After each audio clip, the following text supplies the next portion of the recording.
আমরা অনেক দিন পরে আইলাম সাইনবি পার্ক বাগানে। তবে সবরে গান আছে কান আছে ভিডিও গান আছে যা ভিডিও আছে জায়গা আছে সেইগুলো দেখানোর চেষ্টা করবো সবাইরে। দেখেন বন্ধুদের নিয়ে আসলাম। জুম্মার নামাজ সরিয়া বারোনির পর বন্ধুইনতে হইয়া গুড়া নিয়ে যেতাম।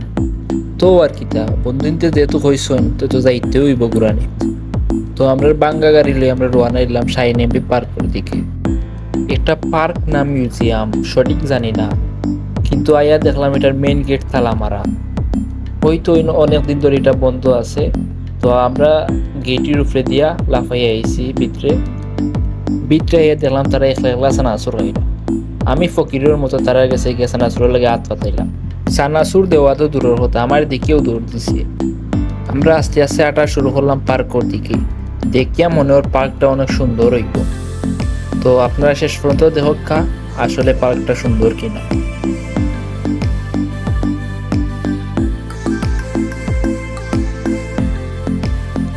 আর আমার চিন্তা করলাম ও যে খালি যাইতেটা ওটা যদি আমরা লাগে একটা ফুটবল খেলার মাঠ বানাইলাই তাইলে তো আমরা খেলতাম পারলাম। একটু আটার পর বুঝলাম যে এটা আসলে পার্ক কিংবা মিউজিয়ামের মতো লাগে না, এটা একটা রাজপ্রাসাদ লাগে। অনেক সুন্দর একটা জায়গা, যেমন ফুসকুনির পানি পরিষ্কার, আশেপাশে অনেক ফুল ফলের গাছে ভরা লাগায়। কোনো ঘুরাতে এলে খালি ফটো ছাড়া কোনো দুর্গতি নাই তাদের। যেখানো যাও সেখানেও খালি ফটো উঠে। আটি যাইলাম, হঠাৎ করে দেখলাম আমার বন্ধু একটা কিতার একটু বোয়ার। তো আমি তারে হইলাম এটার নিচে খবর। তো হেড ডরে উঠে গেল। তারপরে আর কি আমি বই গেলাম, খবর পাইলাম ইনোর খাম বলে এখনো বন্ধ। খাম যদি চালু থাকতো তো জায়গাটা কমপ্লিট হয়ে গেল। মিউজিয়াম হোক আর পার্ক হোক যে কোনো একটা জন্য হয়ে গেল, আমরা লাগে উন্মুক্ত করা হইল না। জায়গাটা আসলে অনেক সুন্দর। তো আমার বন্ধু ওখানে একলা একলা আটের হইলেও তারে ভিডিও করে দিতাম। তো আমিও দেওয়াত লাগলাম তারে ভিডিও করি। একটু সামনে গিয়ে দেখলাম ওখানে গরুর গাড়ি চাকার মতো ডিজাইন করে বানানো হয়েছে বেরেন্সি। তো আমার বন্ধু দেখে ঘুমাই গেছে। আশেপাশে অনেক সুন্দর ফুল গাছগাছালি আছে ছোট ছোট। ওখানে একটা গুমানির জায়গা দেখলাম, তো দৌড়িয়া গিয়া উঠলাম। উঠিয়া ওখানে হতিয়া দেখি পুরা মানে আমরা কক্সবাজারের ফিল পাই। আর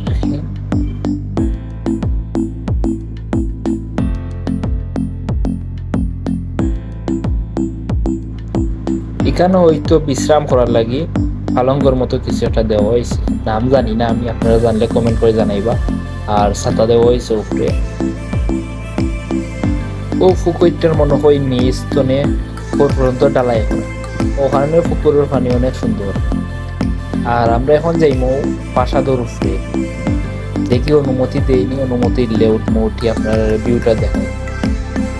প্রাসাদটা অনেক আধুনিক, এর মধ্যে রয়েছে অনেক আধুনিক ডিজাইন, অনেক সুন্দর। হয়তো কমপ্লিট হয়ে গেলে আরো সুন্দর লাগবে।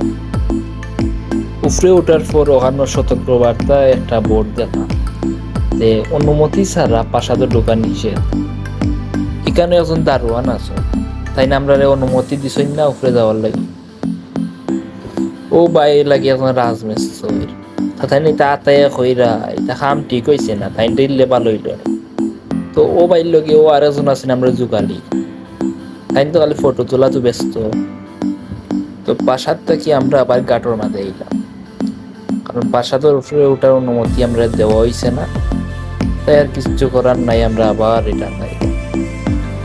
ফুরকির পানিটা অনেক সুন্দর, কাপড় আনলে গোসল করে দিতাম। তো আর কি আজকের ব্লগটা পর্যন্ত। তো ব্লগটা ভালো লাগলে অবশ্যই শেয়ার করবা, লাইক করবা, কমেন্ট করবা। কমেন্টের মাধ্যমে আপনার মতামত জানাবা। তো সব ভালো থাকা, আল্লাহ হাফিজ।